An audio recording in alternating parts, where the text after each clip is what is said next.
মৰিগাঁৱৰ চৰকাৰী চিকিৎসালয়ত ভয়ংকৰ কাণ্ড। ঔষধৰ সলনি চিকিৎসাকৰ্মীয়ে শিশুৰ মূৰত ঢালিলে এচিড।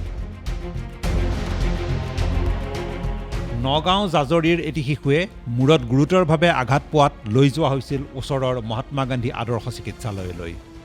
চৰকাৰী চিকিৎসালয়খনত প্ৰয়োজনীয় চিকিৎসা প্ৰদান কৰি শিশুটিক পঠিয়াই দিয়া হৈছিল ঘৰলৈ।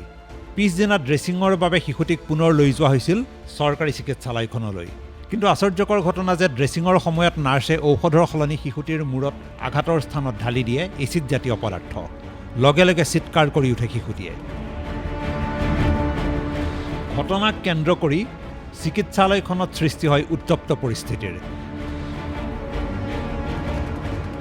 এই দায়িত্বজ্ঞানহীন কাণ্ডৰ প্ৰতিবাদ কৰাত পৰিয়ালৰ লোকক চিকিৎসাকৰ্মীয়ে ভয় ভাবুকিহে প্ৰদান কৰে।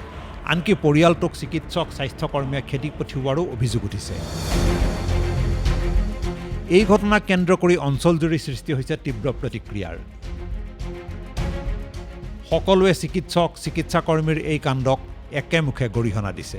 হস্পিটেলত আজি যিটো অঘটন ঘটিল, এই অঘটনটো ঘটাৰ একমাত্ৰ কাৰণ হ'ল নাৰ্ছ আৰু ইয়াৰ ষ্টাফৰ অজ্ঞতা। এওঁলোকৰ সচেতনতা আমি অভাৱ দেখিছোঁ।